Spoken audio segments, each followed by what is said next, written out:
موکل سے آپ کا یہ مسئلہ حل کروا دیا، یا یہ جو جنات سے کچھ کام کرواتے ہیں، تو اس کے بارے میں شرعی طور پہ؟ یہ بڑا اہم سوال آپ نے کیا ہے، اور یہ عقیدے کا مسئلہ ہے۔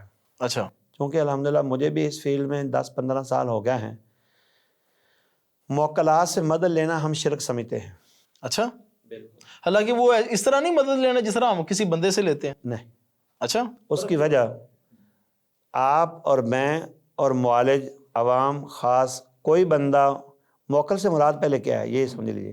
موکل سے مراد لیتے ہیں شیاطین، جنات نہیں ہوتے؟ جنات، وہ شیطان ہی ہیں، کان من الجن ففسق لیکن جو ان میں عن سے مسلمان جنات ہیں، آپ کو پتہ کیا ہے وہ مسلمان ہیں؟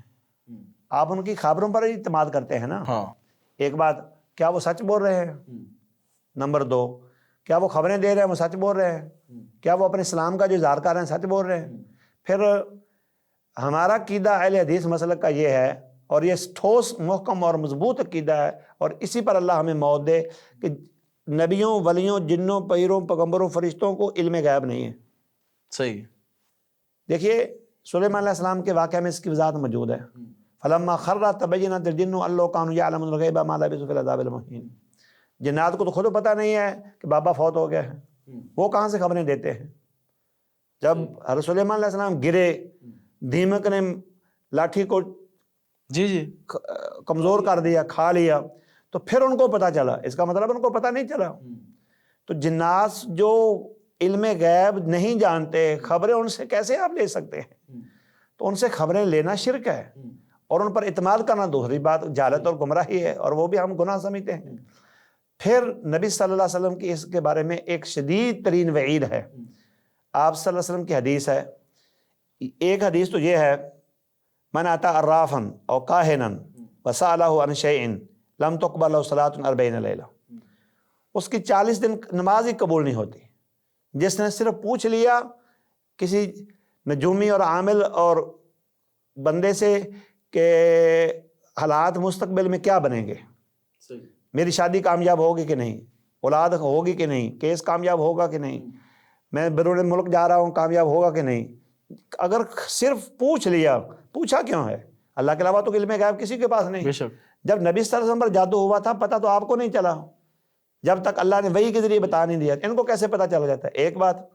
پھر دوسری وعید اس سے زیادہ سخت ہے، من اتی عرافا او کاہنا وسألہ عن شیء ثم صدقہ بما یقول فقد کفر بما انزل علی محمد۔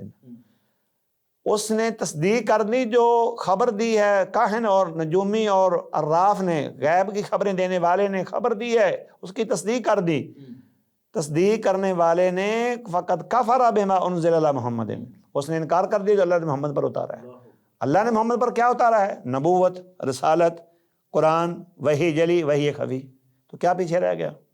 لہذا آپ معالج ہیں، آپ نے ایک ادھر بٹھایا ہوا ہے، میرا علاج کر رہے ہیں، اس سے خبریں لے کے میرے بارے میں بتاتے ہیں، یہ شرک، گناہ، حرام اور کبھی اور ضلالت اور گمراہی ہے۔ اللہ کی توفیق سے میں نے یہ کام آج تک نہیں کیا۔ میں مسلک اہل حدیث کو حق اور سچ سمجھتا ہوں، اور اسی پر ہماری جماعت کے علماء کے فتوے ہیں، اور میں پورے یقین ایمان سے کہتا ہوں جس کا دل چاہتا ہے میرے ساتھ جا کے چیلنج کر لے، مناظرہ کر لے، اور جس وقت چاہے، جس جگہ چاہے، کہ موکل کے نام پر جنات سے مدد لینا شرک ہے۔ نام لینا جائز سمجھتے ہیں، نہ اس کا جواز کا فتویٰ دیتے ہیں، اور نہ کوئی عالم مفتی اہل حدیث فتویٰ دے گا۔ جن کے فتوے چلتے ہیں، اب تو مفتی گھر گھر بیٹھے ہیں، بے شک، سوشل میڈیا پہ خاص کر، سوشل میڈیا پر خاص کر، جن کو میڈیا نے مفتی بنایا ہے، جن کو میڈیا نے خطیب بنایا، جن کو میڈیا نے اور علامہ بنا دیا، علامہ بنا دیا، جیسے علامہ ناصر مدنی۔ علامہ ناصر مدنی ہے، اور جو میڈیا نے ان کو معالج بنایا ہے، انہوں نے اساتذہ سے سیکھا ہی نہیں، نہ اساتذہ کو مانتے ہیں۔ میں کئی لوگوں کو پیغام بھیج چکا ہوں، اگر تمہارا یہ موقف درست ہے تو کسی شیخ الحدیث کو جج مانو، اہل حدیث شیخ الحدیث کو جج مانو، آؤ بات کرتے ہیں۔ یہ طریقہ کار حرام اور گناہ ہے۔